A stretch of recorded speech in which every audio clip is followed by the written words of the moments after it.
Good evening. Hello, everybody. Good evening. Thank you very much. Welcome to the City Council of the City of Highland Park. Today's May 12th, 2025. Will the clerk please call, I guess I'm calling this meeting to order. Yes, I am. I'm going to call this meeting to order. Now will the clerk please call the roll? Thank you. Councilmember Brockman. Here. Councilmember Ross. Here. Councilmember Tapia. Present. Councilmember Littleworth. Here. Councilmember Stone. Here. Councilmember Bloomberg. Here. Mayor Rotary. Here, we have a quorum. Everyone please rise for the Pledge of Allegiance.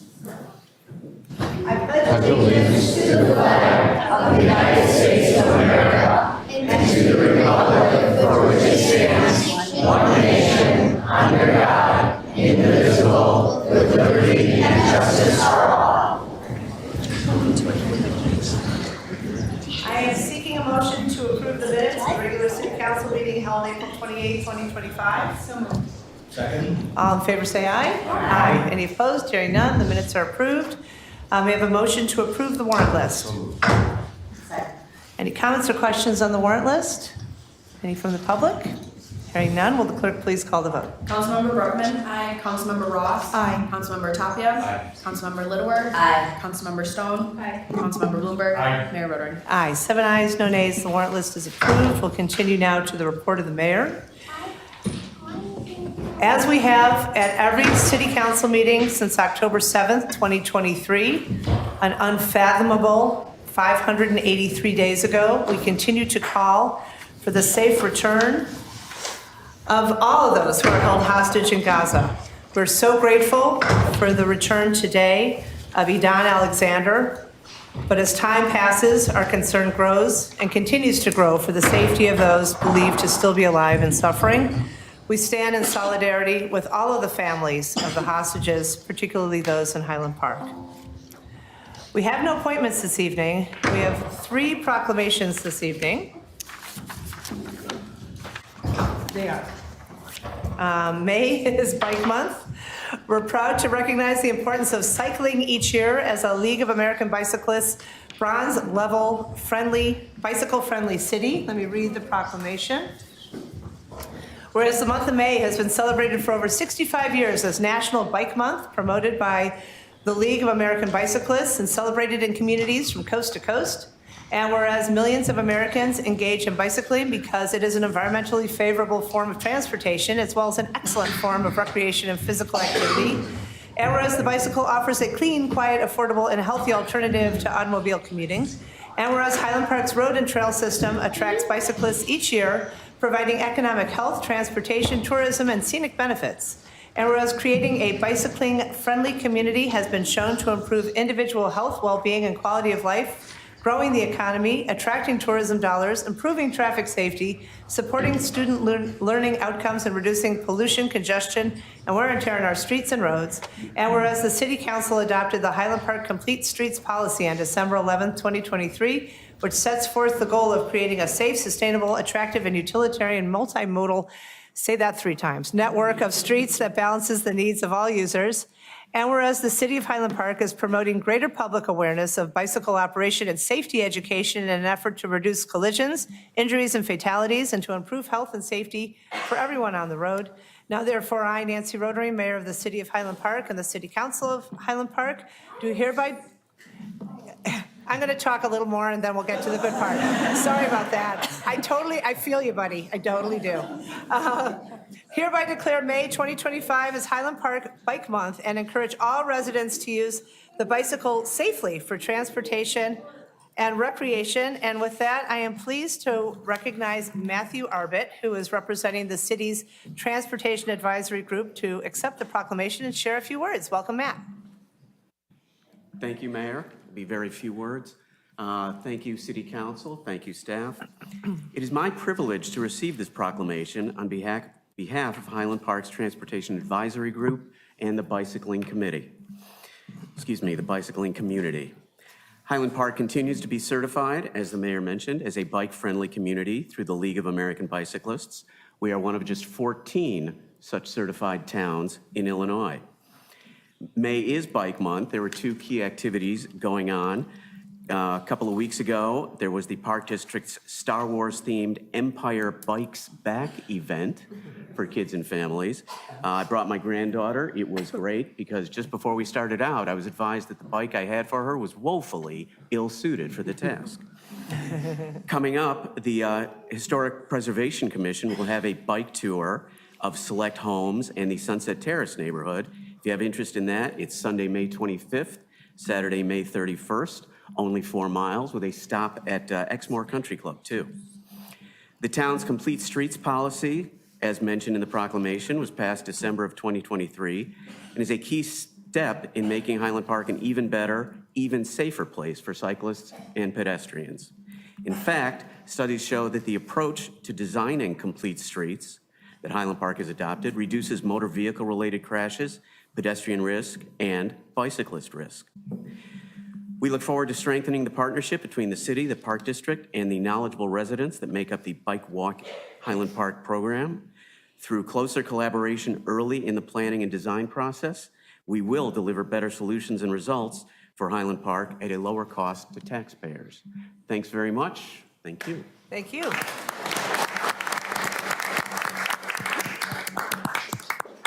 Hey, Matt.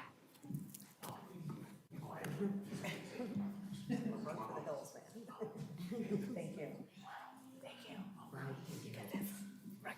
Thank you. All right.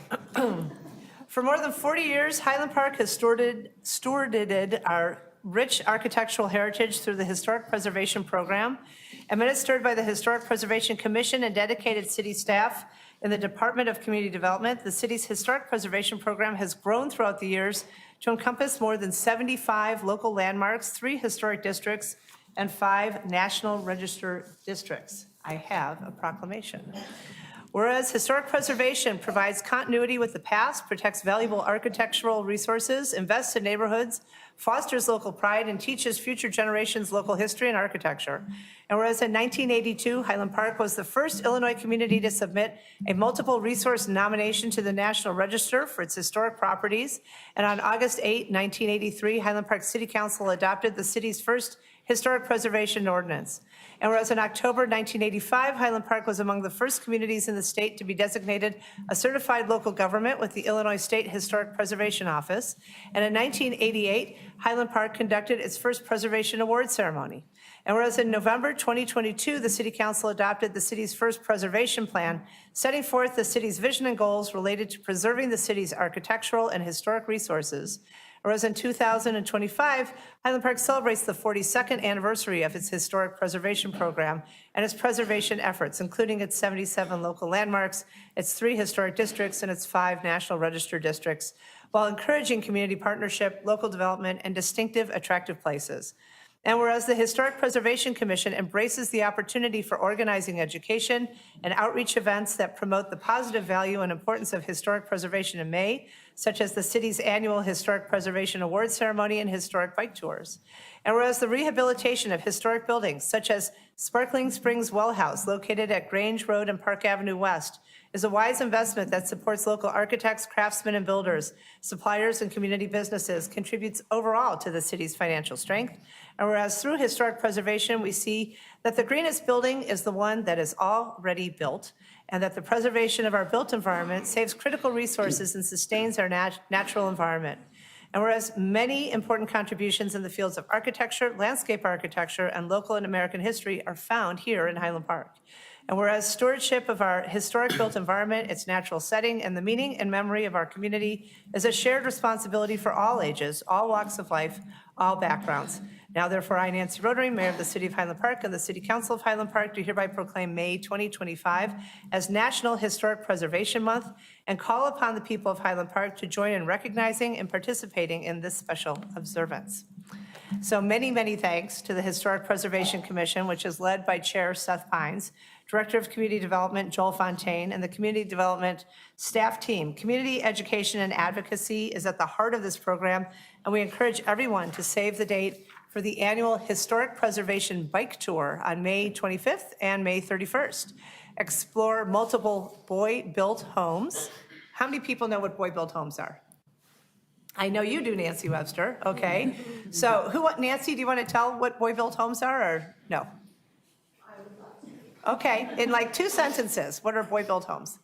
A vocational program at the local high school, now called Highland Park High School, to build homes and teach classes to young students and domestic science team at local.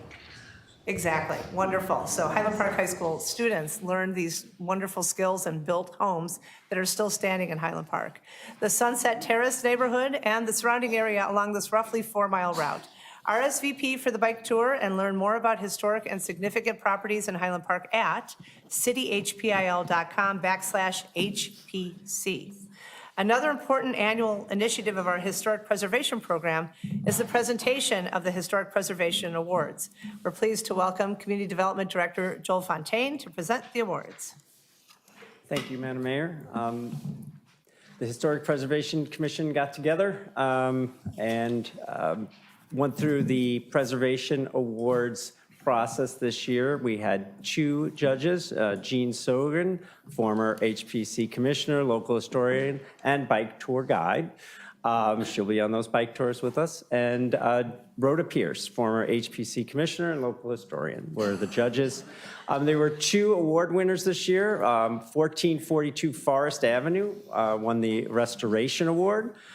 This is an Alexander Stewart house, circa 1913, designed by Robert Seyfarth. It is a local landmark and was designated as such in 1993. And the second award winner was for restoration as well, of landscape restoration of May T. Watts Park. This was established in 1980, originally owned by the Park District. It was spearheaded by a local high schooler and Eagle Scout, Lucas Hubler. It was funded by the generous support of North Shore School District 112. We're happy to award both the Restoration Award in 2025. Project scope for 442 Forest Avenue. Mostly the interior of the home was updated and restored. Original massing windows and architectural details remain and is a fine example. Restored pine shingle cladding. Kitchen was enlarged, powder room, primary bedroom was reconfigured.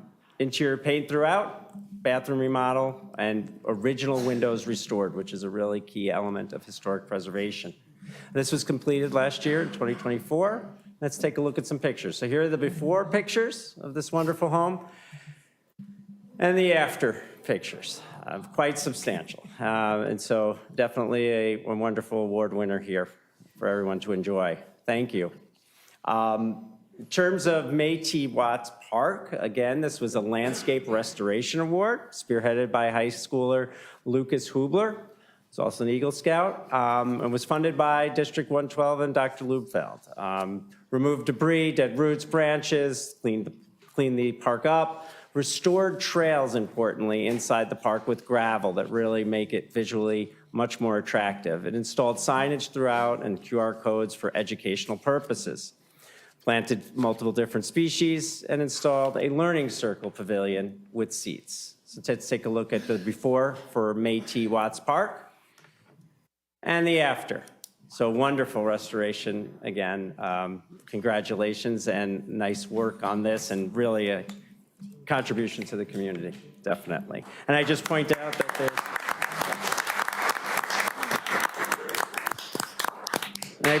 that May T. Watts, there is a May T. Watts house that's a local landmark in our community at 487 Groveland Avenue, a 1928 Tudor revival. And May T. Watts was an American naturalist, writer, and poet educator. And so just wanted to make mention of that as well. Thank you, Mayor. Thank you, Director Fontaine. The city's website includes a wealth of resources pertaining to historic preservation, as I mentioned, at cityhpil.com/HPC, and we encourage everyone to view the list of local landmarks and explore Highland Park's architectural heritage with one of several walking tours. In May, we also celebrate the achievements, history, and cultures of Asian Americans and Pacific Islanders. Across the country and here in Highland Park, Asian Americans, Native Hawaiians, and Pacific Islanders have made great contributions as leaders in all sectors, from business and the arts to medicine and public service. I now have a proclamation that I'll read. Whereas during the month of May, Highland Park recognizes the innumerable contributions, vibrant cultures, and rich heritage of Asian Americans and Pacific Islanders, AAPIs. As some of the fastest growing racial and ethnic groups in the nation, AAPI communities represent a multitude of ethnicities, languages, and experiences that enrich our country, our state, and strengthen our community. And whereas AAPIs have long played an essential role in writing the American story, from serving our country in uniform, advocating for civil rights, starting new businesses, and winning Olympic medals, the contributions of the AAPI community touch the lives of Americans every day. And whereas we celebrate AAPI communities, we must also redouble our commitment to combating the surge of anti-Asian hate crimes. We cannot allow these horrific acts to continue threatening the safety of AAPI Americans, especially women, girls, and the elderly.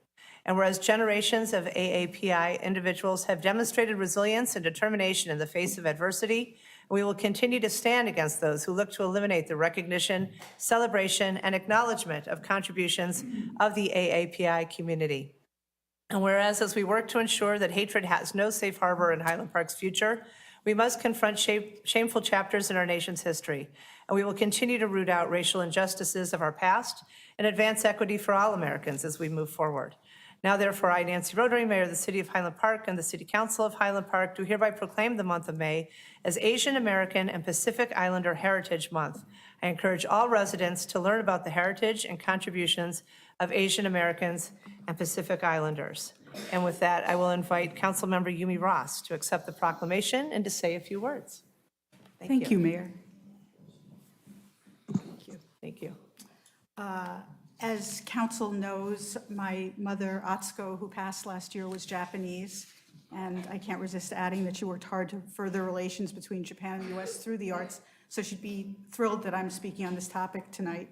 I'm an American of Asian descent, and in preparation to say a few words about Asian American, Native, Hawaiian, and Pacific Islander Heritage Month, I researched a bit online and discovered that our country is made up in part of 25 million Asian Americans, 1.6 million Pacific Islanders, 800,000 Native Hawaiians, close to 30 million AANHPI people in our country. So that is almost 1 in 10 people in this country who have contributed to modern art, atomic science, human rights advocacy, including workers' rights, and strong businesses. Despite these contributions, AANHPI people, Asian Americans in particular, are often targeted for harassment and sometimes killed during crises, including the pandemic. And even now, I don't think AANHPI accomplishments are documented well enough in our history books. This country is made up of a lot of different races. It is important to acknowledge and celebrate that we are one big melting pot and that diversity built this country. Thank you.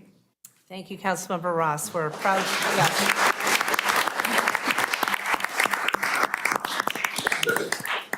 We're proud to join communities across the United States in marking Asian American and Pacific Islander Heritage Month. Thank you for your comments.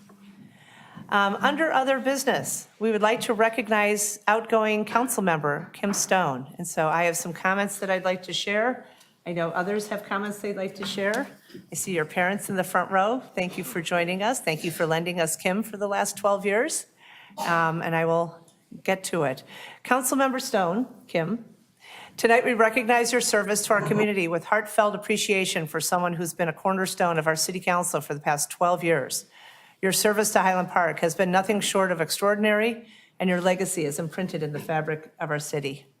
Throughout your tenure, you served as a steadfast advocate for sustainable practices, not just as isolated projects, but as a lens through which all city planning needed to be viewed. Under your leadership, Highland Park saw significant advancements in sustainability initiatives, from dark sky policies that protect our natural environment to bird-friendly glass installations that make our community safer for wildlife. And I know the migration is starting tonight at 11 o'clock, and if you don't say it, I will turn your lights off for the next few days, because hundreds of thousands of birds will be flying over us in the middle of the night. You championed stretch codes, encouraged the installation of electric vehicle chargers and bicycle racks, and pushed for reducing carbon emissions and increasing sustainable building practices that will benefit generations to come.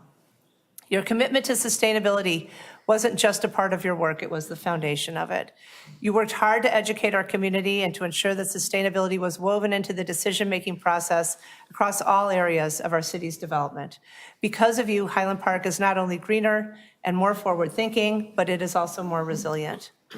Beyond your environmental advocacy, you served as City Council liaison to numerous boards and groups: the Highland Park Public Library Board of Trustees, the Liquor Control Commission, the Sustainability Advisory Group, Transportation Advisory Group, Walters Field Advisory Group, Community Partners for Affordable Housing, and the Solid Waste Agency of Lake County. Your role in these organizations exemplified your dedication to thoughtful governance and your capacity to bridge community needs with sustainable solutions. We also knew that any matter brought before the council would be met with your impeccable ethics and deep consideration. You were thorough, you were thoughtful, and you were fair. Your attention to detail and commitment to understanding every aspect of an issue set a standard for governance that we can all aspire to. As you step away from your role in the council, we recognize that your influence will be felt for many years to come. You've set us on a path towards sustainability, equity, and community-driven progress, and for that, we are deeply grateful. So Kim, on behalf of the City Council, the residents of Highland Park, and everyone who's had the privilege of working alongside you, thank you. Thank you for your service, your vision, and your unwavering commitment to making Highland Park a better place for all of us. We wish you all the best in your next chapter, knowing that your legacy here is strong and lasting. Thank you.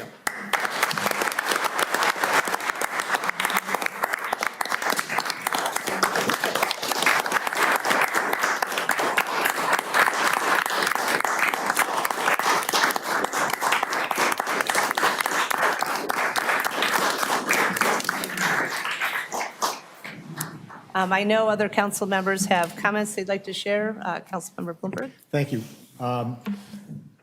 I can't begin to tell you how much I've enjoyed working with you. It's hard to put into words because we've become good friends. I've learned an enormous amount from you, and I'm going to miss having you up here speaking to you before meetings to get ready for meetings. I admire your flexibility, your inquisitiveness, and all the creativity that you've brought to bear to the role that you have filled so well for these last 12 years. Thank you. Thank you. Councilmember Ross?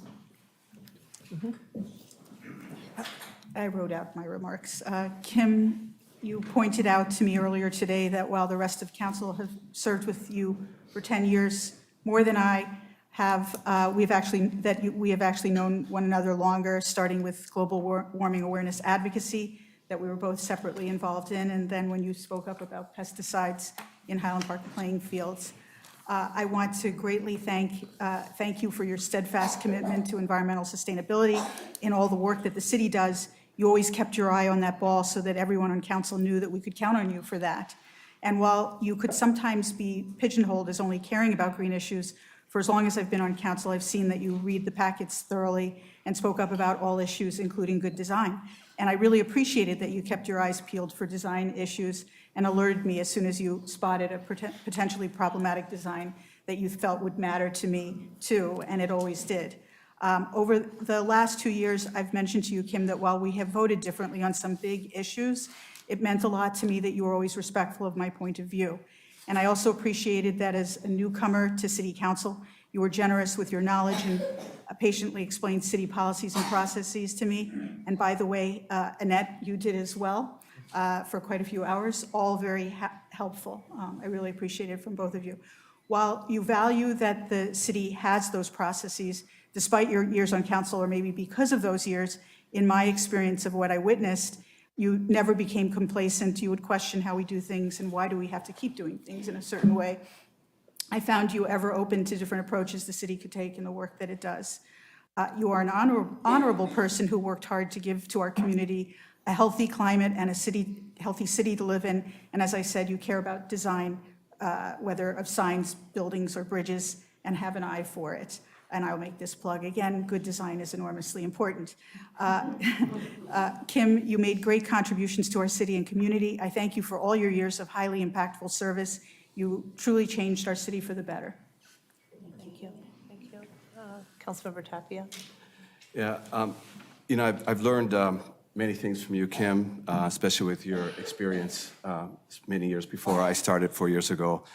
And while you get a lot of appropriate and very well-deserved kudos for your environmental sustainability work, and it's already been commented many times here, and I've learned a lot, and I see that, to make the mayor's point, that this will be with us as a legacy for many decades. I want to also point out that this should not be the only thing that people remember you for. You have always taken serious consideration of the issues. You've always found a unique way to frame them. And sure, we all have our philosophies and priorities that sometimes differ, and we don't always agree. But that's the beauty of a 7-person council, the push and pull and the ability to see things differently. And what I appreciate about you is that even when we didn't agree, that your attention to detail surfaced things that I may have missed, things we all needed to consider. Sometimes those actually changed my mind. Sometimes it helped me think it through differently. Sometimes it revealed a gap. And even when we're pushing in different directions, we can get to better solutions than we did because of something that you, Kim, brought up. Whether it's zoning, neighborhood issues, noise ordinances, protecting the look and ethos of our city, you have been in the details. So yes, let's praise you for your sustainability leadership, but let's also not overlook your deep contribution in so many of the areas that have made this city strong. Thank you. Councilmember Lidor. So Kim, I just wanted to thank you because I think that none of us comes from the same backgrounds. And I think you have taken your time with each new member throughout their time here and really explained sustainability. And to those of us who really had no background in it, it's really amazing what I have learned from you, what I think we all have learned from you. And I'm very grateful for that knowledge because we bring it to bear in our own and in different ways throughout the time. The only thing I'm really upset about is now I'm really going to have to go through those minutes because nobody goes through minutes more thoroughly than you. And it was really wonderful to kind of know someone had my back on it, so I didn't have to. So I promise you, I'll go through the minutes very carefully. I hand you that baton. Thank you. Councilmember Bruckman. Thank you.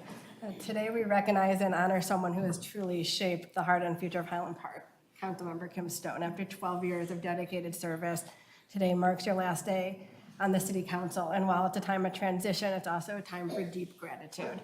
Kim, your leadership, your passion, and unwavering commitment to this community have left an undeniable mark.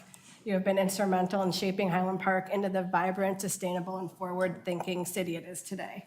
Your efforts, particularly in sustainability, have not only changed policies, they've changed lives. You've helped create a city that prioritizes environmental responsibility and a healthier future for generations to come. On a personal note, it's been an incredible honor to get to know you and work alongside you for the last 11 months. Your guidance, mentorship, and friendship have meant so much to me. So thank you so much. You lead with intelligence, compassion, and integrity, and you inspire those around you to do the same.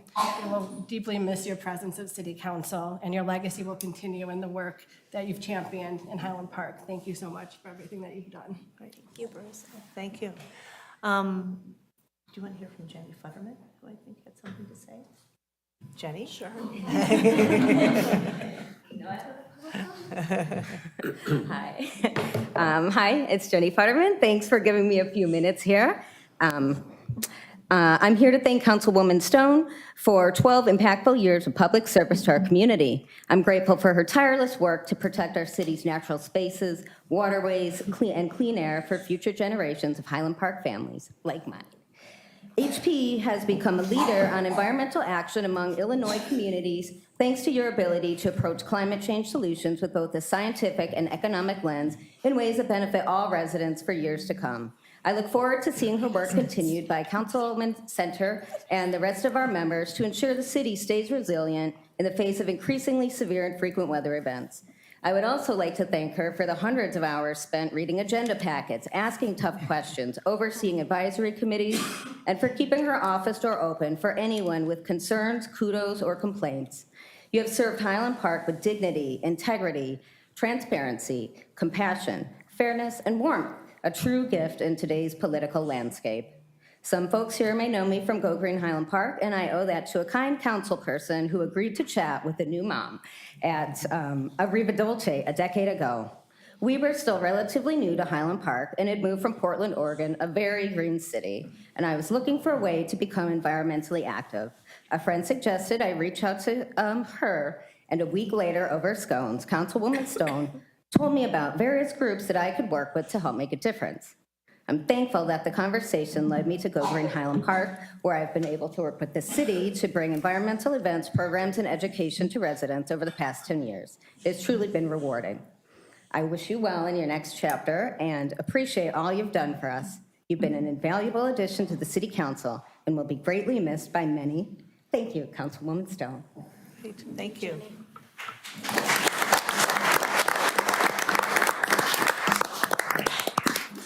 I don't know if I can read this now. Thank you to Mayor Rodering and to my fellow council members for your kind words. And to Jenny. Sandwiches.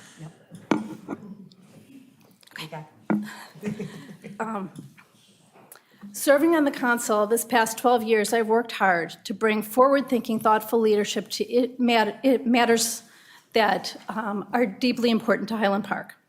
I've listened to our neighbors, and I've worked to implement programs and policies that benefit our city.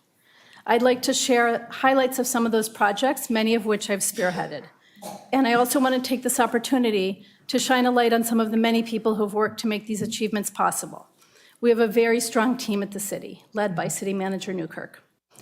I'm proud of the progress we've made together, and it has been an honor to work with our dedicated, experienced professional staff and my council colleagues. Since you know now that May is Bike Month, I will start by saying that I brought the idea of complete streets to Highland Park to make our streets safer for all users, including pedestrians and cyclists.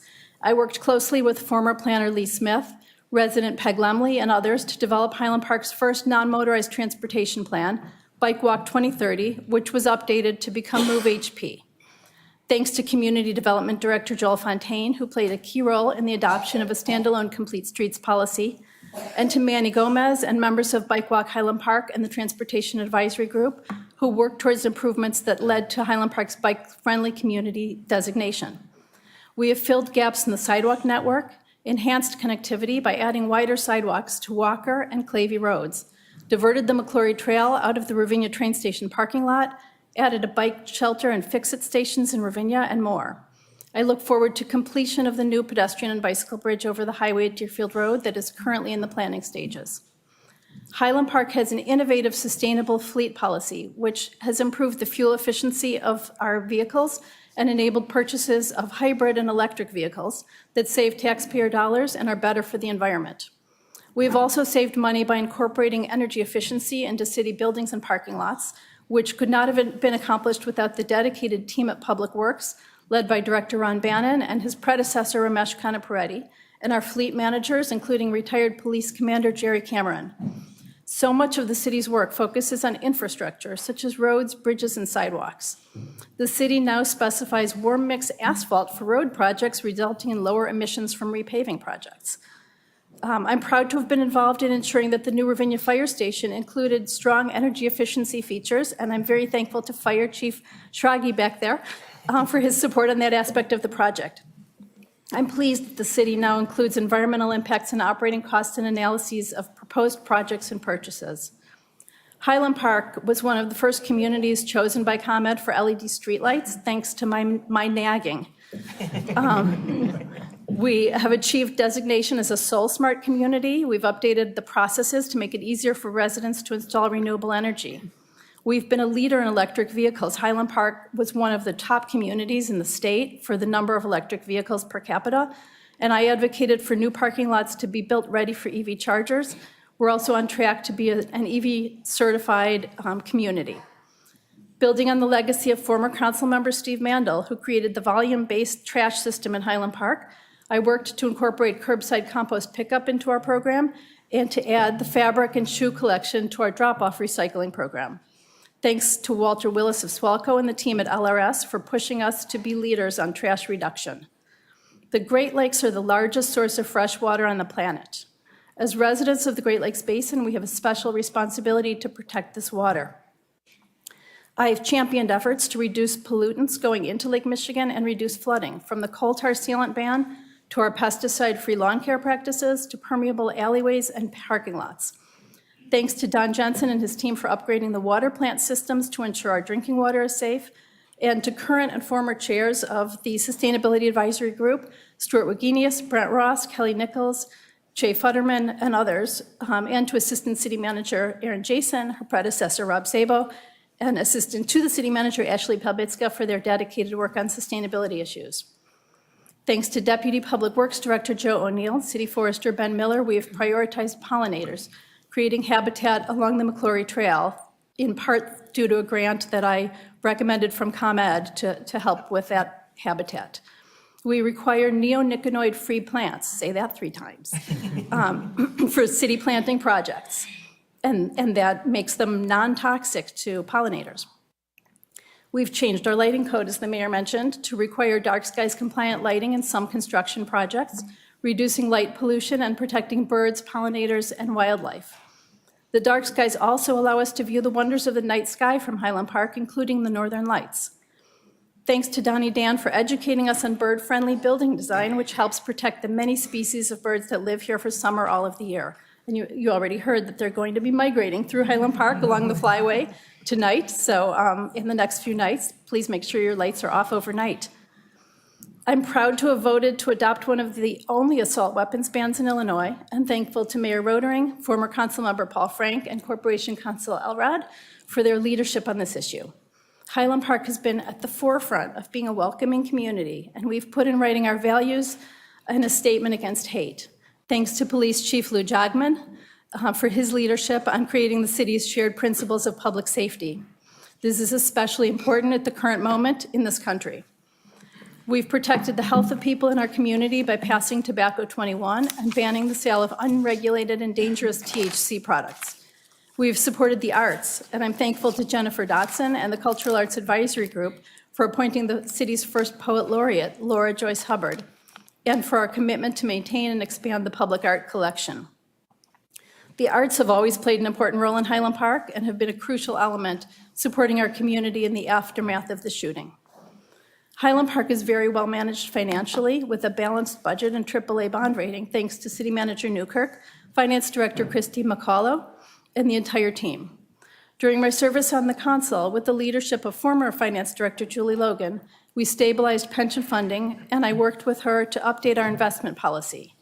We're keeping up with maintenance and upgrades to city facilities with a 10-year capital plan, an idea championed by City Manager Newkirk.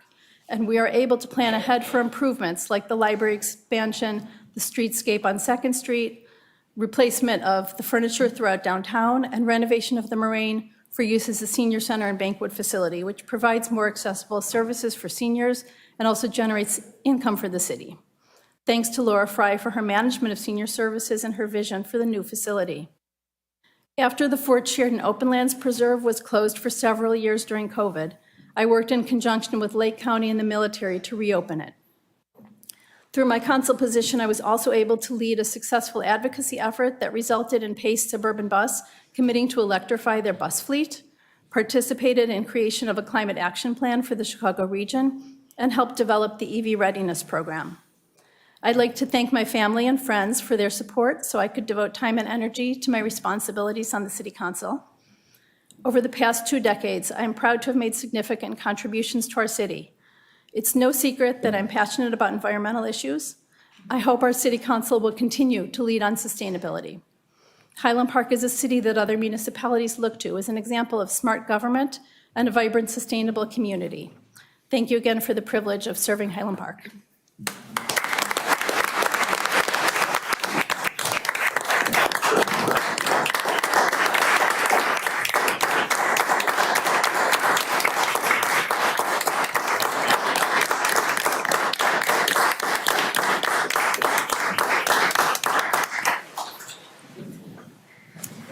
Thank you, Councilmember Stone.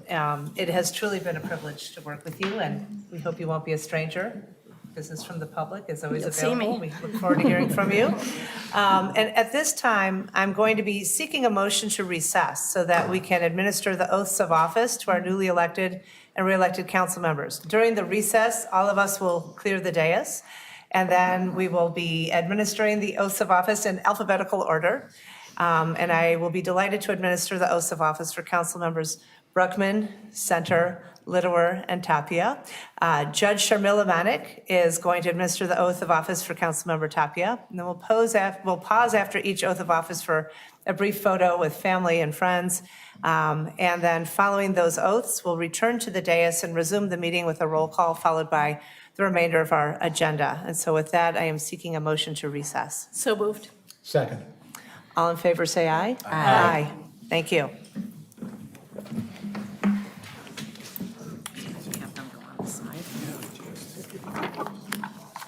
Yeah, absolutely. Yeah? Yeah. But you don't have to move. Yes. Oh, my God.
We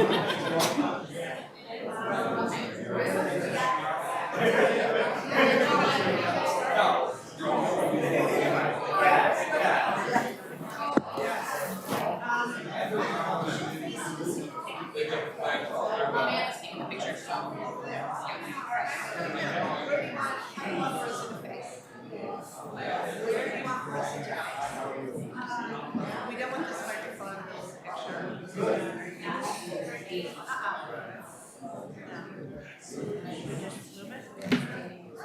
We can be loud. Yeah, just be loud. Okay.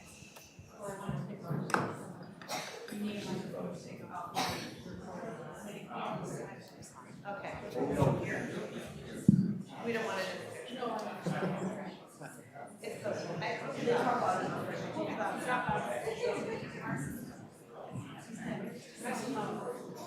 Okay. Ladies and gentlemen, we're going to be administering the oath of office. Thanks so much for joining us this evening. First, we're going to be talking to Marissa Ruffin. So please raise your right hand. Joel, is this the right angle, or do you want us to change and switch around? Let's do this way, so you can get it. We're low maintenance over All right, as am I. Marissa Brockman, Do solemnly affirm do solemnly affirm that I will support the Constitution of the United States, that I will support the Constitution of the United States, the Constitution of the State of Illinois, the Constitution of the State of Illinois, and the ordinances of the City of Highland Park, and the ordinances of the City of Highland Park, and that I will faithfully discharge and that I will faithfully discharge the duties of the office the duties of the office of council member of the City of Highland Park, of the City of Highland Park, Illinois, Illinois, according to the best of my ability. according to the best of my abilities. Congratulations.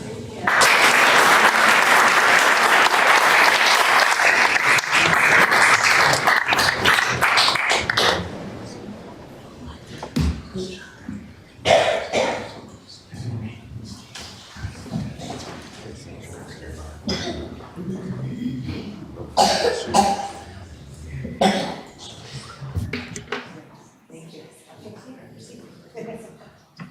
Okay, John Center. Get your friends and family. Come on up, Deb. Come on up. This is like a band concert at the high school, right? It's like everybody's squeezed in the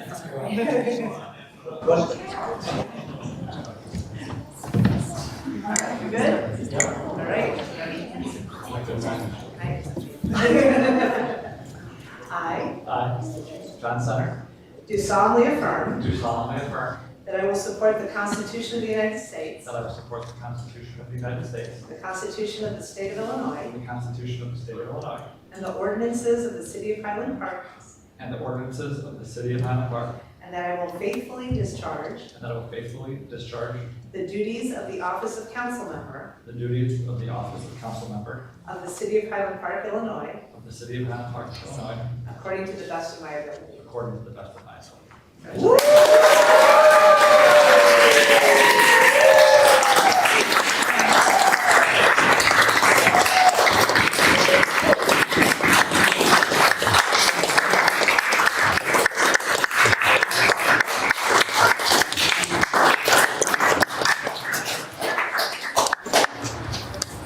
Annette Lidor.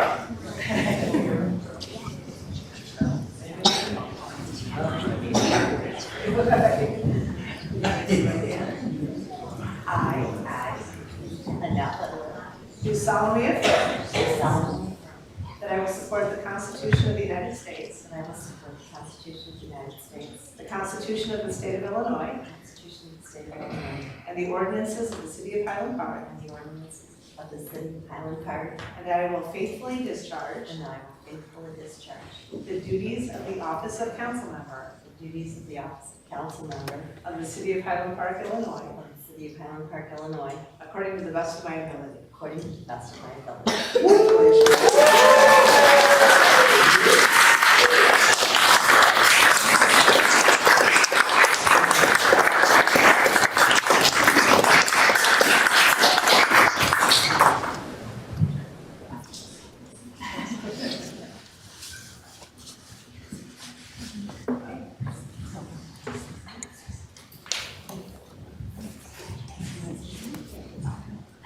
I just want to say what an absolute pleasure this is, as I am a resident of Highland Park, so thank you for asking me to do this. Will you please raise your right hand?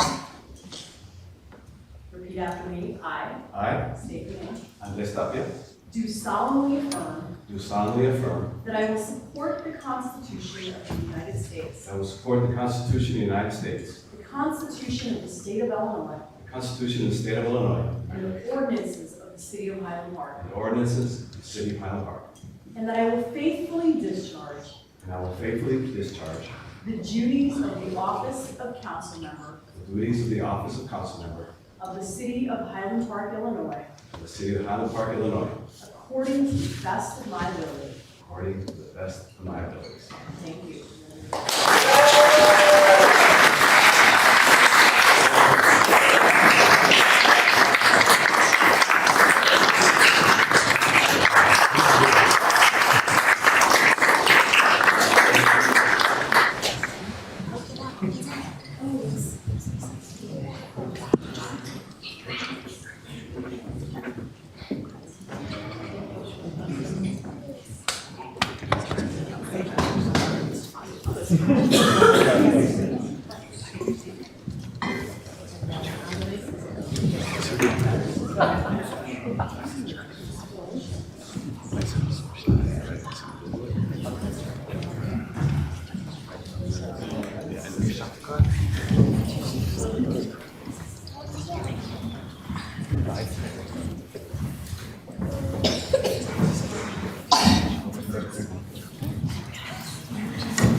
Okay, the recess has ended, and the meeting will come to order. Will the clerk please call the roll?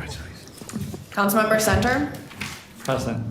Councilmember Brockman. Here. Councilmember Ross. Here. Councilmember Tapia. Present. Councilmember Littleworth. Here. Councilmember Bloomberg. Here. Mayor Rotary. Here, we have a quorum. I have a couple of comments I'd like to share before we get to our scheduled business. Congratulations to Annette Littleworth and Andres Tapia on your reelection to the City Council, and to Marissa Bruckman and John Center on your election. This is an exciting time for our community, and your commitment to public service is truly commendable. We look forward to the collaboration and teamwork that will take place on the dais as we work together with each other and with our city team to address the needs and aspirations of our residents and our businesses. It's through shared vision, open dialogue, and collective effort that we will continue to make positive strides for our city. Your diverse perspectives and dedication will help us face challenges head-on and seize opportunities for growth and innovation. I'm confident that together we will continue building a stronger and more vibrant community for everyone. Congratulations once again. I look forward to all that we will be accomplishing together. And I know several of you have some comments you'd like to share. Councilmember Littleworth, why don't you go first? Thank you. I'd like to thank my family, friends, and most of all the residents of Highland Park for honoring me with their support by electing me to a second term for the City Council. It is an honor to serve you and our city. I would be less than frank if I didn't comment on what the last 4 years have meant to me. It is rare that when things are good or bad, that individuals can affect change.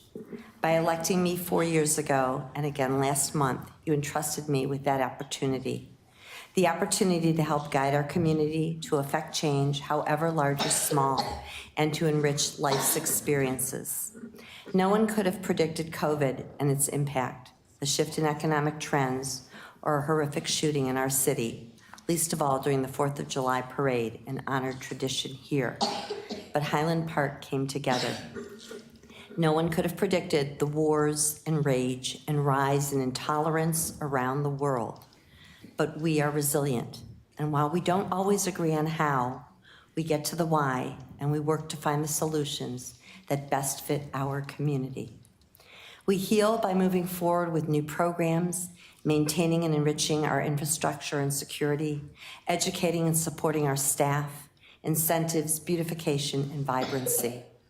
Coming of age with a new and fresh sense of purpose and commitment.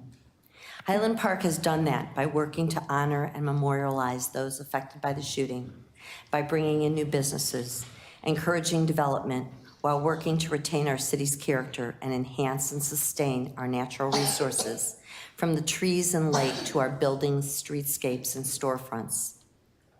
Thank you for letting me be a small part of this growth and permitting my voice to affect that change. I am honored to serve and commit to listening and working with all of you to continue to improve and enhance Highland Park.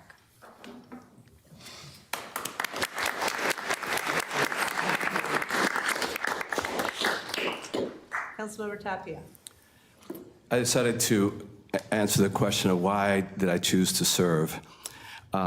It's very special to be sworn for a second term. Several years ago, I was a reluctant candidate. At the time, I had a very demanding full-time job, so much so that over the years, I had turned down the invitation to run, not once, not twice, but 3 times before saying yes the 4th time. And it ended up being the right time. My motivation has always been to help people and organizations navigate transformation from where they've been to where they want to go. I specialize in my work and in my leadership in transition, honoring what has been, sustaining what should endure, and letting go of what may have outlived its usefulness. I believe in growth, personal growth, community growth, because life doesn't stand still. We age, technology evolves, the economy shifts, climate changes, society tests us.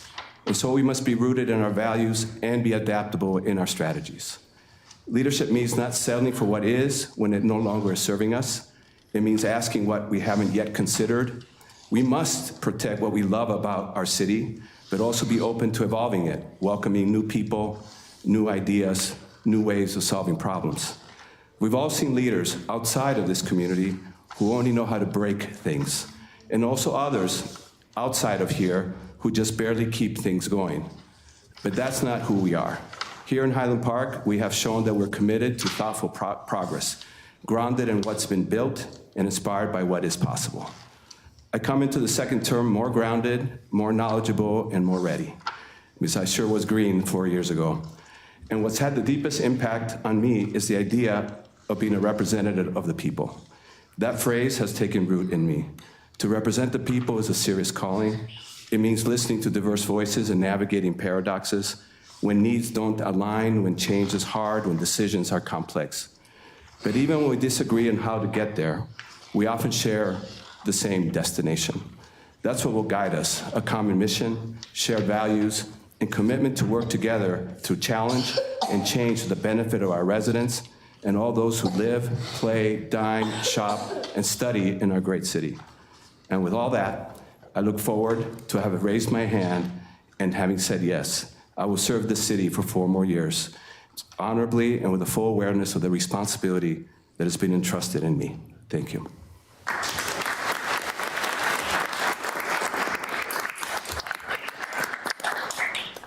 Councilmember Brockman. Thank you. Good evening, everyone. It is truly an honor to be sworn in and be your council member for another 4 years. After serving in an appointed role for the past 11 months, I am filled with gratitude and an even deeper commitment to the residents of our incredible community. Highland Park is more than just where we live. It's where we raise our families, build relationships, and shape our future. I am so proud to be a part of a city that values collaboration, inclusion, and progress. Over the past year, I've had the opportunity to see the power of local government truly impact lives, and I'm energized to continue that work with an even greater purpose. I want to extend my heartfelt congratulations to my fellow council members, Councilmember Tapia, Lidauer, Center, and to the rest of my fellow council members and Mayor Votering. I look forward to working alongside each of you, and I know that together we'll make Highland Park stronger. We may have different perspectives and experiences, but we share a common goal: to make Highland Park the best that it could be for every resident, every family, and every generation. As we look ahead, I'm committed to listening, learning, and leading with integrity. I will always keep the people of Highland Park at the center of every decision I make, whether it's investing in sustainability, supporting small businesses, ensuring public safety, or enhancing the quality of life across our neighborhoods. We have important work to do, and I'm ready for it. Of course, none of this would be possible without the support of my family. To my husband, Joel, thank you for being my rock and for always believing in me. To my 2 amazing boys, Braden and Cameron, you are my inspiration every single day. And to my mom, your strength and guidance have shaped who I am, and I'm so grateful for all of your support. I could not have done this without all your love, patience, and encouragement. Thank you to everyone who has supported me on this journey. I'm honored to serve, and I'm ready to get to work. Let's continue to make Highland Park the best suburb in the North Shore. As I stated a year ago, and I'm proud to say it again, I have the honor to be your obedient servant, B.Dot Brooke. Thank you.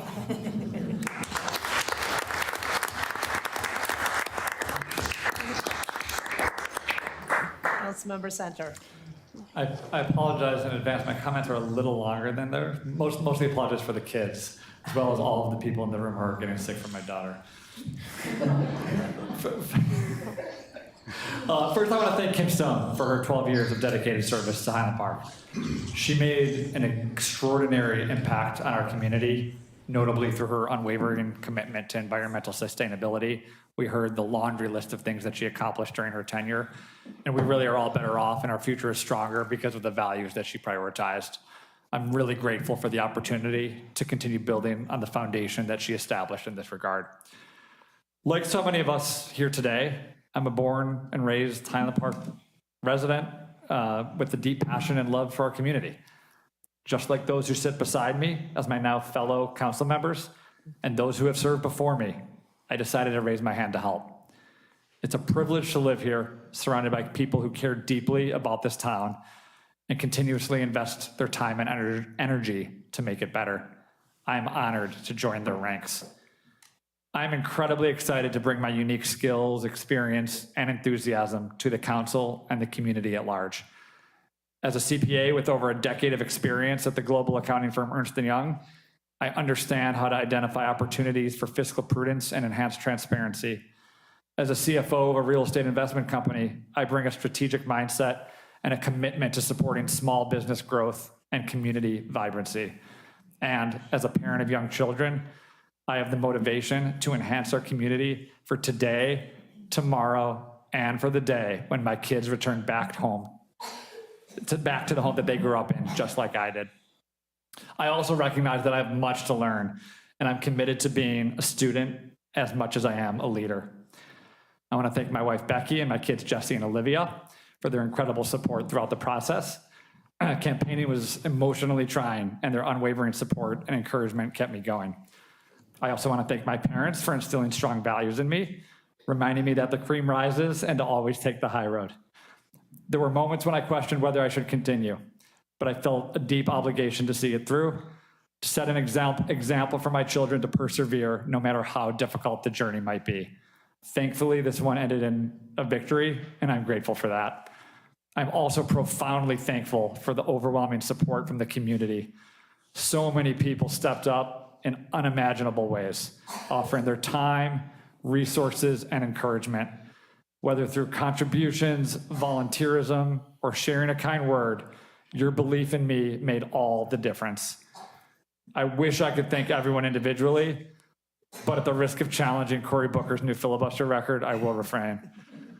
I do want to specifically acknowledge Jared Fishman, who was here a little bit ago, and Lori Fink, newly elected District 112 board members, and Josie Beck, newly elected Park District Commissioner. Collectively, along with, of course, Councilmember Bruckman, we represent the next generation of community leadership. I'm thrilled to have such a forward-thinking and fresh leadership across our sister governments to help lead Highland Park into the future. I'm excited to get to work. In just a short time since the election, I've learned more than I could have imagined from meetings with the mayor, fellow council members, the city manager, city staff, business owners, and many members of the community. Each conversation has deepened my understanding of both the challenges and opportunities we face, and I'm grateful for the insights learned. Moving forward, I want every resident to feel comfortable reaching out, whether it's a call, text, email, stopping me on the street, or even catching me making a turn at Sunset Valley after a birdie, or more likely a 3-putt bogey.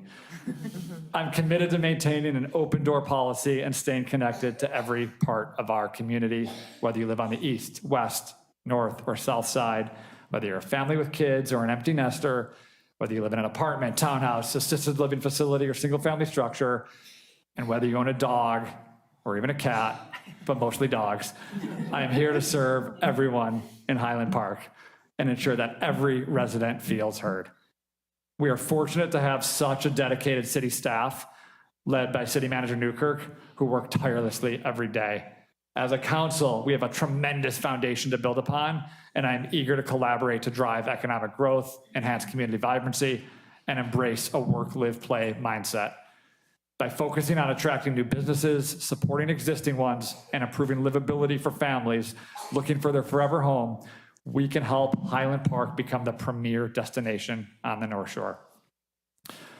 Before I close, I'd like to share one brief public service announcement about future elections.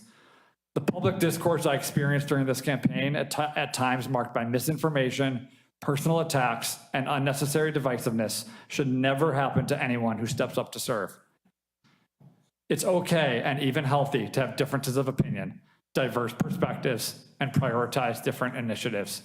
Thoughtful dialogue and debate are essential, but it is not okay to fabricate stories, stoke division, or weaponize heated rhetoric against individuals. We need to move away from hiding behind screens and chat boards on Facebook, Nextdoor, or other social media platforms and get back to having respectful human-to-human conversations. Even when opinions differ or things don't go your way, let's commit to treating each other with respect. Let's always remember that we are one community, one Highland Park. Thank you once again for this tremendous honor. I'm so appreciative to be sitting up here today as your newly elected official, and I look forward to serving this community with energy and dedication.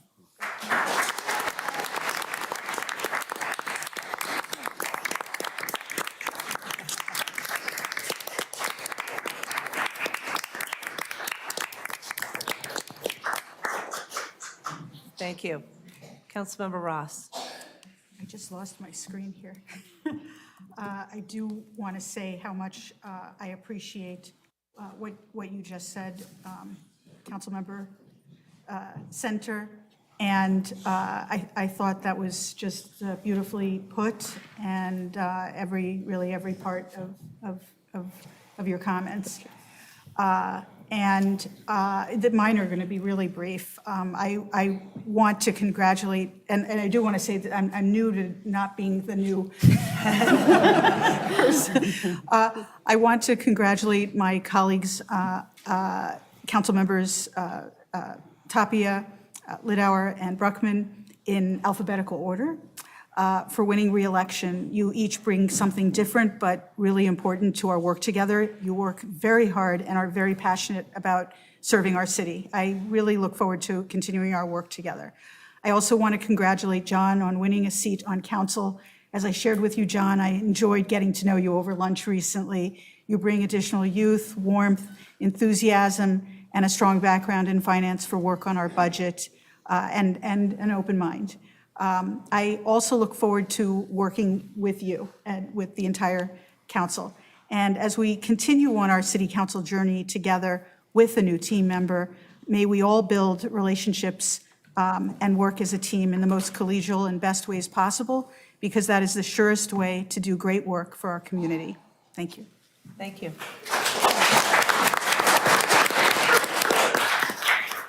Councilmember Bloomberg. Councilmember Littleworth, congratulations. Councilmember Tapia, congratulations. Congratulations to you and John. John, thanks for meeting with me for coffee. It was a pleasure, and I look forward to working with you. Wonderful. Thank you, guys. Thank you. Thank you. And with that, City Manager Newkirk, will you please provide the staff report? Great. Yes, thank you, Mayor. Just a couple of items on behalf of our staff team. We have 7 items on the agenda for omnibus consideration. Just want to provide highlights to a few of them. Item number 3 is a bid waiver to enter into a contract with SE Inc. for services related to the equipment storage, setup, and tear down services for downtown city events. Individuals can find information about all the events that we're planning this year at enjoyhighlandpark.com. Most of the events in the downtown district will be held in the heart of downtown in Port Clinton, which also involves the closure of Central from 1st to 2nd. And then just as a reminder to the council and information to the public, at the conclusion of the season, we will be debriefing all the downtown events based on feedback from staff, public, vendors, certainly city council, And then we're providing a report and recommendation as we look to plan 2026, and we'll do all that work this year. Item number 4 is a recommended budget amendment. Historically, we submit budget amendments mid-year in an effort to transfer unspent funds from the previous year to the current one and to address unanticipated expenditures. The city has robust fund balances, and as such will continue to meet or exceed the city's fund balance targets in 2025 after considering the budget amendment.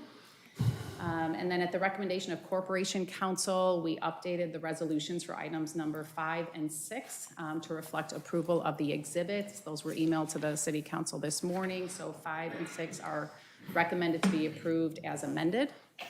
So that concludes Omnibus, and then want to provide a couple of highlights as we continue to plan for Independence Day this year. On the screen is information that the Park District is promoting. They are planning events on July 3rd, 4th, 5th, and 6th. So I know that's small to read, but everyone is going to be receiving this information via the e-news. It's on the Park District's website. We're promoting it in the Highlander as well as through social communication. And then special emphasis to that bottom left side of the screen. That's Independence Fest, previously known as Fourth Fest. So that is planned Friday evening from 5:30 to 8:30, and there's a myriad of different events, activities, food, games that are planned for everybody. And then if we could go to the next slide. The city is planning our remembrance ceremony on July 4th. This is to honor the memories of the people whose lives were taken and to share solidarity with those who were injured or traumatized from the shooting in 2022. The remembrance ceremony is going to begin at 9 a.m. and be held at the Moraine, 1201 Park Avenue. So there's going to be a ceremony, and then we are planning an event to take place. We've contracted with a mosaic company, so everyone that will be in attendance and is interested in going can participate to put together a mosaic that will be later displayed, possibly at City Hall or another public location. We are encouraging individuals to RSVP, and so there will be information in the Highlander and other communication modalities about the remembrance ceremony. And then we'll continue to plan the July 4th events, reflecting the community's patriotic spirit and commitment to supporting and celebrating each other. And that'll take place at the parade, which starts at 11 o'clock at First and Laurel. We're gonna follow the same route as we did last year. The map will be included in the Highlander, and of course it's on our website. The theme this year is Dream Team, and so we are encouraging everyone to show their community and patriotic spirit. You can participate in the parade or just join us along the route. Information is located on our website, which is listed there. And then just want to remind everybody that the city and the Park District are not planning any type of fireworks or drone show this year, but will be reevaluated in the future. And then if we could just go on, included also in the packet is a staff report pertaining to Q1 updates of our major projects. So every year we put together a work plan that reflects major projects that are generally outside of our day-to-day operations. So we have 139 major projects that are planned this year. So they are listed by department. You can identify the staff lead for each initiative. And then I know this screen is kind of hard to see, but we do identify how each major project aligns with one of our core priorities, could be one or more. And then every quarter we provide updates so you can see what has been started, what's ongoing, what's pending, what's complete. And then if individuals go to that website that's listed on the bottom of the screen, you can get more detail about each initiative that is underway or planned. And it gives a little bit more detail as reflected on the screen here. And then finally, just we've received a number of questions and concerns from the public as it relates to e-scooter and motorized bikes. So in communication with the City Council, as well as the mayor, we are going to be communicating to the public what the current law is pertaining to e-scooters and motorized bikes, and then we'll be bringing forward a policy recommendation and discussion at a committee of the whole meeting for your review as we look at potentially going above and beyond what the state law currently provides. So that'll be forthcoming in the next month or so. Terrific. With summer coming, it's important that we keep our youth safe. Absolutely. Thank you. Thank you very much. City Manager Newkirk, Assistant to the City Manager Palbitska, would you please introduce the next item on our agenda, which is business from the public? Thank you, Mayor. The next item on the agenda is business from the public. This is an opportunity for members of the public to address the City Council on a topic that is within the council's purview and jurisdiction, but is not listed on another location on the agenda. If you would like to speak about a matter that is listed on the agenda, we ask that you wait until the agenda item is called, and we will give you an opportunity to speak then. If your matter is on the omnibus consent agenda, please let us know if you would like us to remove that matter from the consolidated list so that you can speak about it. Please be aware that business from the public is not intended to be a forum for open dialogue or engagement with members of the City Council. Rather, it is intended as an opportunity to make comments to the City Council.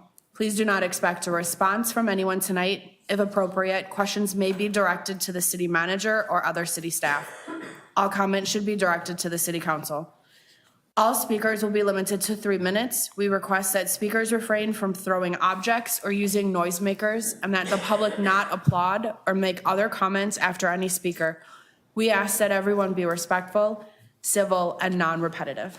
Thank you. Are there any members of the public who wish to be heard this evening on an item not on tonight's agenda?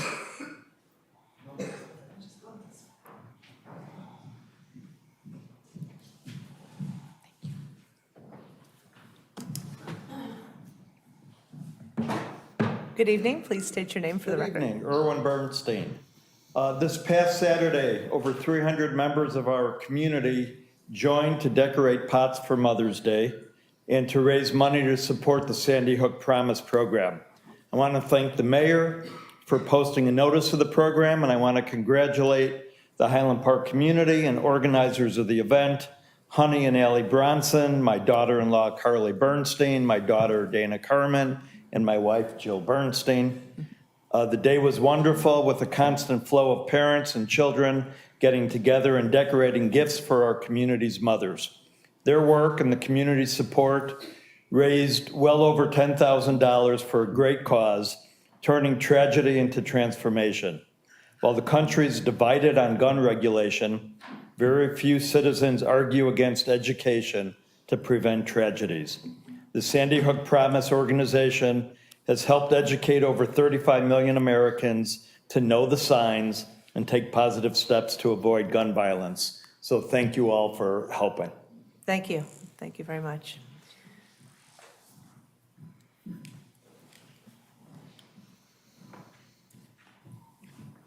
Good evening, Mayor Rotary and council members. We are here in the 5th year. Please state your name. I'm sorry, Jody Mordini, 1853 Sheehan Court. We are here in the 5th year with the ongoing sound nuisance from Albion and want to give you an update from the Mordini side. We met with Gita and Steve Elrod months ago because we received an email that Albion is committed to spending $500,000 for a sound wall structure to be installed. The meeting started off very well when Gita and Steve said council is willing to approve this structure as high as we want and wherever we want it. It was a promising meeting. Therefore, we emailed Gita that night and responded that we would like the wall to be 25 to 30 feet tall and to be installed on the berm in between our properties. That is the most logical place to install it because it gives us added height. Gita scheduled another meeting with us to discuss the wall after talking to Albion.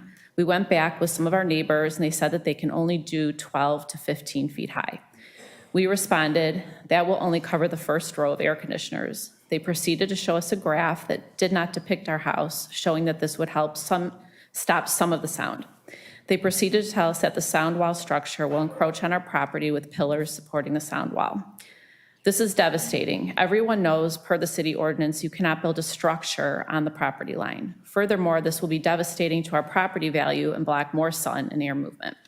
Imagine looking out your bedroom window and seeing a 15-foot wall 7 feet away from your window. We will lose all light and air quality. We want to remind you we have done nothing wrong, and the structure on our property will further decrease our well-being here. We will not allow them to dig on our property, which is totally uncalled for. As anyone could agree, if this does not work, we are stuck with this sound structure on our property.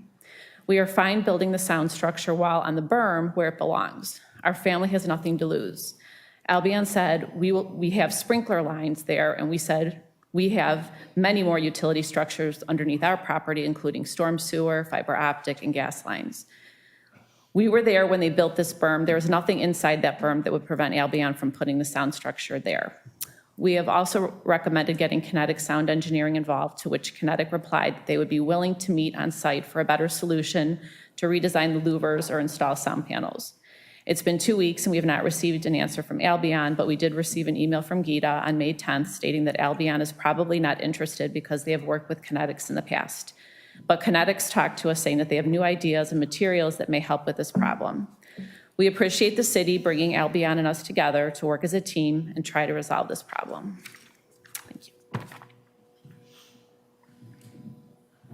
Peter Mordini. I just want to recap the meeting we had with Albion, with their attorneys and their sound engineer that were there. I asked the sound engineer how he came up how to do this way of testing the sound that would help us. He said we programmed some things on our computer and what have you. I asked him, was he on our property? Did you come over and see how it sounds over there? He says, no, why would I do that? It's trespassing. Well, I really wish he was over there to get a real way to fix something, because how are you going to fix something on the other side? Because our neighbor's house is up higher than ours, is twice as high. The sound hits that house, bounces back to our house, so we have it on all four sides. There's a thing called down sound. I learned from Kinetics engineer. I've been learning everything from these people. Down sound, so I can explain to you, is the wind when it comes off the top of that high building. It's a perfect storm for, because we're in an alley. So for just covering the first floor, louvers of the floor, you still got the wind coming off that building and the sound swirling to have down sound, pushing that sound down to us. Hitting on my neighbor's house, hitting our house, and it's a constant reverberating noise. If you were in our house, you would hear it, and for 5 years we've been suffering. Connect Sound Engineering our neighbors and us, we just want this resolved. If you want to build a sound wall, we were fine with it. On their property, on that berm, I was there when they built that berm. It's 3 feet high, and there's nothing to lose there. If this doesn't work, at least it's not a 15-foot wall in front of our windows and the lighting and the air quality.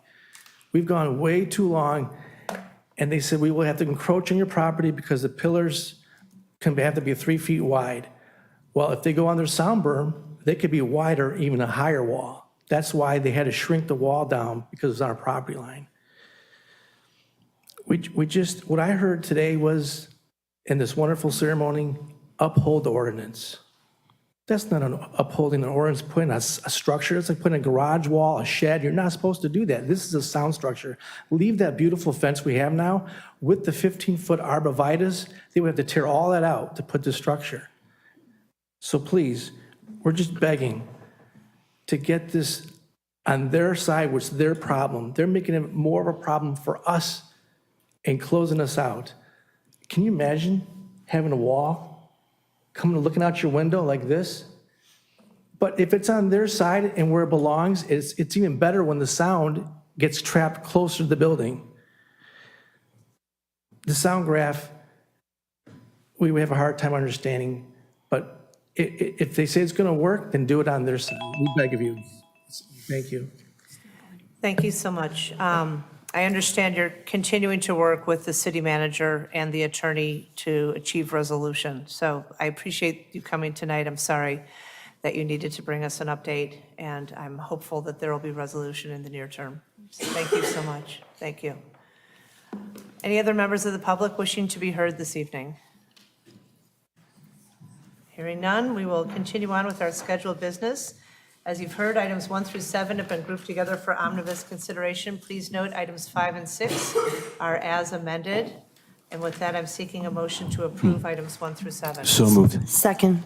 Any comments or questions on items 1 through 7? Any from the public? Hearing none, will the clerk please call the vote? Councilmember Center? Aye. Councilmember Brockman?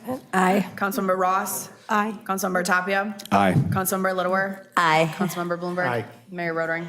Ayes, 7 ayes, no nays. Items 1 through 7 are approved. Item 8 is consideration of a preliminary plan development at 734 Central Avenue. I have several questions. I don't know that we need a presentation. I'm presuming everybody has read about the project. But I do have questions and comments, and I know you do as well, Yeah. Councilmember Ross. So, Question about, I mean, will we be able to see the plans and elevations on the we screen? can, we I'd like certainly to- can. So okay. Director Fontaine, I think we need to pull up what slides you have prepared for this project. And Mayor, just to be clear, this is not on for final approval tonight. Right, It's just this for is direction. just for direction, and I believe the applicant and attorneys are here. I want to make a comment about the class of 79, but I won't. No, don't. Both of you were in my class, okay. Councilmember Ross inquired about elevations. I have 4 elevations here in the presentation. Okay. Or And I might renderings, I ask should say. the applicant and the attorney to just come stand with you so that we Sure. can kind of be efficient with our time. Thank you. Welcome this evening. I guess you guys need to state your names for the record, and then I'll ask you some. Fellow member of the class of 79. My name is Cal Bernstein. I'm the attorney for the applicant, and a fellow member from 79 is also here. Nate Kipnis, I'm the architect. Great, thank you. Okay. Director Fontaine, if you could, thank So you. I've included 4 renderings in the presentation here for council tonight. This one looking southwest from Central Avenue. This one looking southeast from Central Avenue. This one looking southeast from Central Avenue again. And then from a higher elevation looking down at the building. Those are the 4 we have here in the presentation now.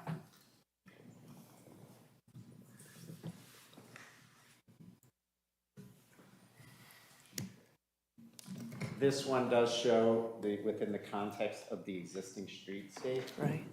And built form, so you see McGovern House, and then you also see the other smaller buildings toward downtown. Okay, great. Do you have the one picture that's a? Sorry, thank you. What would you like? I want the one rendering that's facing south. Do you have the picture of the south elevation? Sorry, I just want to see that too. Thank you. I didn't mean to speak out. Take a look in the packet. It is in the packet, I know it is. Not in this presentation? Okay. I know there are several questions in advance, and so the obvious one, obviously, is the bulk. I recognize that the PDC approved this unanimously. I just want to run through my questions, and I'll turn it over to my council colleagues as well. There was a conversation regarding uplights. Have those been removed from the plan according to our code? Yes, they have. Okay, great, thank you. And I recognize, and you can see from that obviously you're seeking relief in terms of 6 stories, the 6th being utilities, right, and rooftop access, is that? There's rooftop access from each of the 2 units on the upper floor, and Okay. then 1 common stair. Okay, and 18 feet above what is the permitted height in that zoning, right? Well, yes, and the answer is yes and no on that. Okay. This property's in the B45, which allows 5 stories at 63 feet, but because this property's undersized, therefore, the B44 zoning standards apply. So under the B44, we need that relief. Under the B45, the relief would be significantly less because Sure. it allows for 63 feet and 5 floors.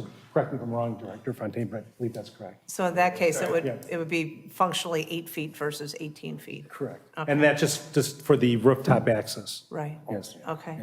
Thank you for noting that, even though the setbacks are different in terms of the sightlines for traffic, the city right-of-way provides those sightlines.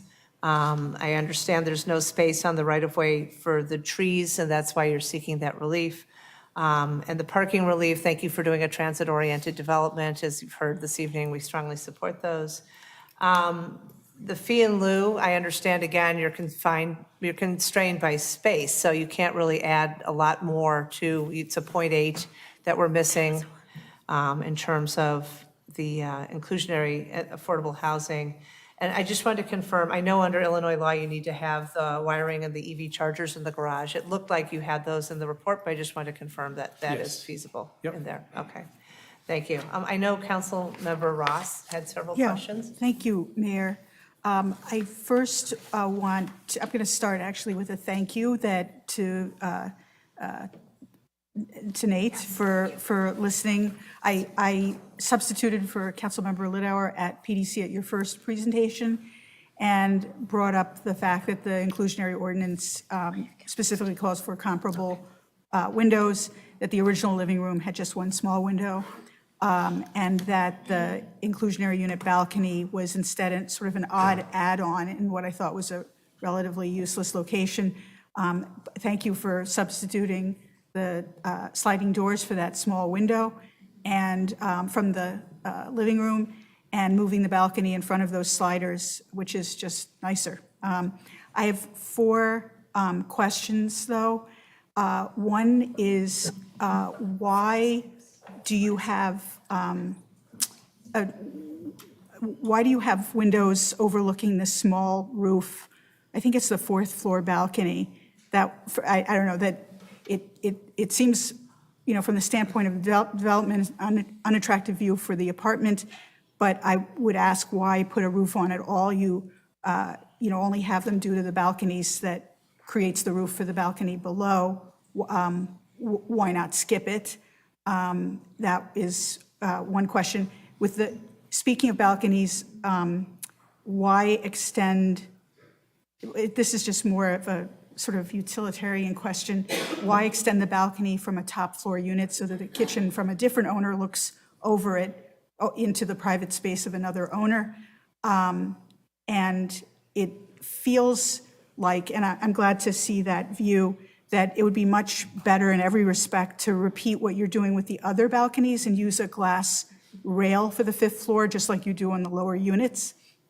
It would look nicer from the street and would be nicer from the balcony rather than feeling like maybe you're sitting in a bathtub. So why use an opaque wall instead of glass? And my 4th question is landscaping. Why aren't there any trees planned for Central Avenue? And I don't want to lay this, fault solely on the development team. I assume the city would have some requirement that there be trees on Central, maybe not, but it seems. I think the right-of-way is too narrow. Too narrow? And that if you had any kind of growth, it would start impeding people's ability to see coming out. So it looked like other low shrubbery was being used instead. They added 19 extra bushes than Yeah. they didn't need to do because of the 5 trees that they Because are of the not cutout that able comes to put in. Okay. There's no way to have a tree. I don't know I actually don't know the dimension of the. It's in Parkway. Yeah. It's in there. It's in the. Okay. I've seen trees put in very narrow parkways, so you know how I feel about that. Right. So then back to the bulk, because it speaks to it affects this feeling of bulk by having that roof, that top roof over the top. You see what I'm saying, right? The small roof over the small balcony. Like, why have that uppermost roof at all? Are you saying the far right on this picture? Yeah, far right and far left. And then, 5th story? and then why not put a glass balcony all along on for the, good, to just make it feel lighter and. Well, if we want to get into design concepts, typically we want to have a cornice on the top of a building. The setback makes that basically the top of the building, and then there's that wedding cake setback on it. If that was glass, we would not have that look correctly. We also wanted to have the brick basically equidistant on the sides and then turning on the top. That's the way you make it look very solid. If we were to have glass there, that would be all gone. With the roof over the 4th floor balcony, that's just like all the other balconies. So we wanted to have a shaded area. They can get to the edge where there's sun, but they can also get back where it's shaded. So I don't really see that as an issue. I think the comment about the trees is correct. I've seen many, many trees after about 10, 15 years, they just break, I'm sure the city forester would be agreeing on that you don't want to constrain a tree. I mean, we're happy to work with that. If they want to add trees, if the forestry department wants to add that, we'd certainly consider that, but it is very narrow there. I would mention that the landscape plan was in response to the comments we received from the forester. Yeah. So originally, we had proposed trees, and those were removed at the request of the city forester. So we're referring to the same level, right? The fifth floor rail for the two units. Those yeah. units have two balconies. They have the balcony that you see on top of the fourth floor at the Right. fifth floor level. And I'm they also talking have- about the fifth Right, floor. and they also yeah. have a fifth floor, so they're very different than the other. The other ones have the balconies on the corners. The fifth floor has the entire side and then a rooftop. So it's, yeah, and I think, and there's actually a lot of depth there. You can see where it's recessed back. So it's not going to feel like it's right there at all. Do you have anything else? That's it. Thank you. Okay, Councilmember Bloomberg and then Thank you. Councilmember Lidor. So unfortunately, my experience with this corner is informed largely by the previous development, the McGovern Flats development, which the development process included some difficulties that I don't sense are here, but one of the concerns with that development was that it was built at a time when we had newly expanded the height permitted in the area, and you're hoping to take advantage of that reasonably. But part of that required these upper story setbacks. My recollection is that those setbacks have to begin to occur at a slightly lower point on the building than we're seeing in this building. Is that, am I not recalling the zoning correctly? So the fifth floor of the fifth story needs to be stepped back. Okay. And it is. 15 Oh, feet. okay. And it is in this I don't know case. why I thought it was the fourth floor and then the fifth floor, but. No, the fifth floor Okay. needs to be in this building being proposed. It is. McGovern House did not do that fully. You could see at the ends, they had what we would call notches or notched out, but not for the full length of the building. Okay. This building does. So that include does full meet length. that. So that would be necessary to gain this height that they're seeking at this point. Yeah, we're not asking for relief. Under the Okay. B45, we would comply with the underlying ordinance zoning. Okay, I apologize that I was not clear about that, but, Similarly, though, just the sixth floor also has to be stepped back additionally. So there is a bit of relief for the sixth floor not being stepped back an additional 15 feet. So there's the first. right, but fifth that's floor not a full, 15, it's my understanding not a that full you're floor. asking for that relief in exchange for the fact that it's not a full floor. Yeah, exactly. There's not a lot of bulk on that sixth floor because that's just for access to the roof. Okay, That's, you can see the top. okay. I appreciate that. I'm still a little bit uncomfortable with it, although I understand it meets our zoning otherwise. As we come up the hill, it was my expectation that the zoning as we had passed it at that time was not going to allow that height, but it does. We have a perspective here for council to take a look at. That's the one The I dam. wanted. I understand that. I appreciate that view. Nevertheless, I'm uncomfortable with that amount of height that far up the hill. Okay, thank you. Just putting that out there. Right. And I think it's important to note, though, that letters of support were provided from the properties adjacent. Right. And across the street from Sunset Foods. I And understand across the that. street from Sunset Foods. So, okay, great. Councilmember Lidor. So this group appeared before the PDC at several meetings. Councilmember Ross covered for me for one of them, but as the liaison, they came by with several iterations and a lot was flushed out. And I just wanted to share a couple of those things. The trees were brought up, and by coming up with the bushes, I have to say, in light of the comments that came up about vision and traffic and the corner, and the fact that it literally sits so close, it would be very difficult to have trees there, even if it wasn't so narrow, because the vision would be, the sight lines are crucial. And on that corner, if anything, the one concern that was expressed, and I'm having gone through your entire traffic study, I'm very glad you looked at that because that was of concern and that was addressed and answered and responded to with a change in the trees. Secondly, I wanted to address the height issue because initially when the 6-foot brought up, I was very opposed to it since it is higher up the hill. And that's why that drawing both to the PDC and now to the council was so important, because as you look across the street, it doesn't look higher. And it does match up. And actually, I didn't like the fact that the other building doesn't have, it does feel heavier on top. And yours with the 2 different inlays feels lighter. And because it's further up the hill, that negated that additional problem. So I think that the PDC was very tough on you all. And frankly, I was very glad they were. But in the end, I think you're coming up with a product, as long as it's safe in terms of those sight lines coming out on McGovern. And with that parkway there, it's fine. But you do need the shrubbery very, very low. Thanks. And I'm a firm believer in the process. I think it's gotten better, and I appreciated all the comments. Great, thank you. Councilmember Bruckman? Thank you. I wanted to say thank you for all your hard work and thank PDC for their hard work on this. I saw that PDC unanimously approved, and I'm excited about this new building. I think it will add more density to Central Business District and add more foot traffic, which will in turn support additional revenue for the restaurants and businesses in the Central Business District.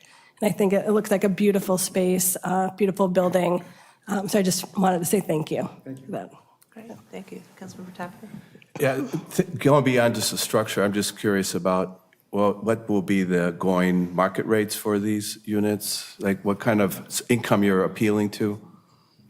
I mean, I don't know these are actually large units, so these will be fairly expensive, similar to other types of units that have been built around town. What I would mention to piggyback on that is that the Housing Commission did look at the affordable housing plan, unanimously recommended it to the council, and the one unit that's required was very well received. Great, thank you. Councilmember Center, any thoughts? Nope. No, appreciate it. Taking notes. Thank you. Okay. Kind of not letting this little piece go, but Keep it, it's okay. back to the rendering that you last had up. Yeah, that one, that one's fine. Well, that's good too, either one. If you were to get rid of that top roof over that corner balcony, I mean, you're going to bring more light into the units, and I feel like, and if you go back to the other rendering, that it will help it feel less bulky. That's my thought. I don't know that roof is adding anything to it, and from the street, it makes it look a little bulkier, and that's just a thought because I don't think that, the votes or the direction tonight is really going to change at this point, but it's just a thought. There are plenty of buildings that don't have a roof over the top balcony. As I said, you'll bring more light directly in, and it feels less bulky from the street. Here's my suggestion. Yeah. We're just here for direction. Right. Yeah. We hear your comments. Nate's an excellent architect. He'll go back and look at this again. If we feel that there's an opportunity to make a change, we'll bring that back to you because we're coming back anyway. Right. And then in the meantime, if he doesn't feel it's justified, then he'll give you a reason that when we come back. I appreciate that. Thank Right. you. A lot of pressure. Yeah, I know. Well, it's well deserved. Okay, well, and so with that, I'm seeking a motion to direct, oh, sorry, go Madam ahead. Mayor, if I just may say 2 things. You bet. So tonight, as you had mentioned before, okay, this is just an ordinance be drafted. This is just a preliminary plan approval, okay? So they will need to come back within 6 months with their final plans. And what we mean by that is, it's just not to, it sounds a little bit like the zoning might be in question for final. No. What's essentially before you now is the zoning aspects of these things, along with what you've seen in the packet. The plan development, when it comes back in final form, that deals with the engineering aspects of things. So as long as it's in substantial conformance with what you see before you, then that plan development can be approved. If there's anything that changes by the final plan, it would have to go through a public hearing process again. Anything that changes that requires relief, okay? There's minor changes, but anything substantive per the code. So tonight is just a staff is seeking and recommending the council direct an ordinance be drafted, if appropriate, for the preliminary plan development approval. The two things I wanted to mention is we are working with the applicant and the state with regard to an ADA requirement for the roof access. It may require an elevator shaft up there, so there might be another bump on the top. We will come back, the applicant will come back before next meeting. Give us additional information before the next time you see this so that you can see the way that would look. It would be another bump on the top of that roof there, that partial 6-story. The other aspect that we wanted to make mention of, the applicant did offer a public benefit of $15,000, but I wanted to make mention and ask that the council consider, if appropriate, that the streetscape along the frontage of this building match what they did at McGovern House. Again, there's the streetscape standards that we have for downtown. This area does not have that in this particular frontage. We'd like to benefit in that way. The code does contemplate downtown streetscape improvements as part of public benefits. They're not required per se, but they can count toward a public benefit. I'd like to respectfully recommend that that be considered as well and understood for your direction so that they can plan for that. Thank you, Madam Mayor. And that was our intent anyway to do that, so we're fine with that. Great, thank you. One question that I wanted to follow up with you on, given that we're now seeing more multifamily housing along this stretch, and this may or may not be pertinent to this project, but just for staff, at some point, do we need to address the issue of people crossing the street to go to the grocery store in the middle of the block, which we've already seen there are several issues of risky street crossing from folks who are like, I don't want to go all the way to the corner, there's no traffic control, there might be the need for an island or some sort of traffic. I just want to raise that issue because as this block continues to build in population, I'm concerned that that risk is going to also grow. So I just want to put that on your radar. So with that, I'm seeking a motion to direct. Yep. Sorry. Councilmember Ross?